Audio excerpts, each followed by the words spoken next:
Surprise flitted across Law's face before he grew rigid with anger. He took a step forward. "How would you know that?" "Do not condescend," I said. "I'm not ignorant." "I have never for a moment thought you ignorant," said Law. "So you think I spent the night with someone?" I tilted my head back, holding his gaze. "And that bothers you?" My eyes widened. "No, of course not." "Then why did you ask at all?" "I told you I was curious," I said. "So you are saying if I had slept with someone, you wouldn't care?" "No, I wouldn't," I said. He stared at me, smirking.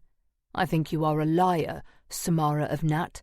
"Don't call me a liar," I said, and shoved him. He stumbled back and fell into the river. The only problem was that I also fell, slipping on the roots at my feet.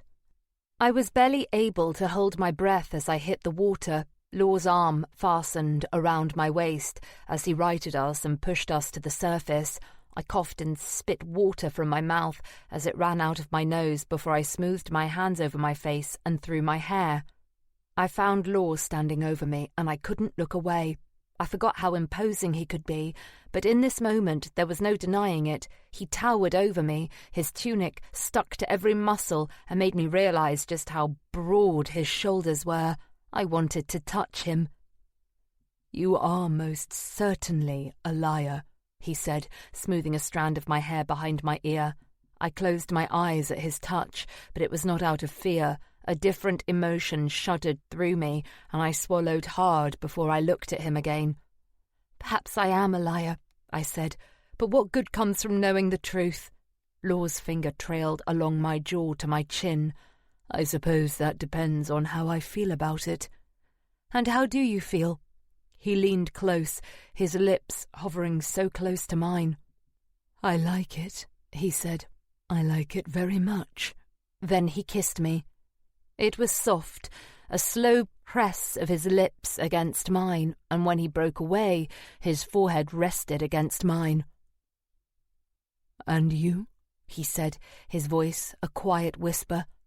"How do you feel about it?" He pulled back to look into my eyes. "I like it," I replied.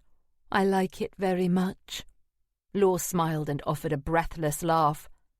His hand slipped into my hair as he kissed me again, longer this time. He shifted closer, our bodies flush. I let my hands move and twist into the fabric of his tunic. I didn't know what to hold on to or how to touch him.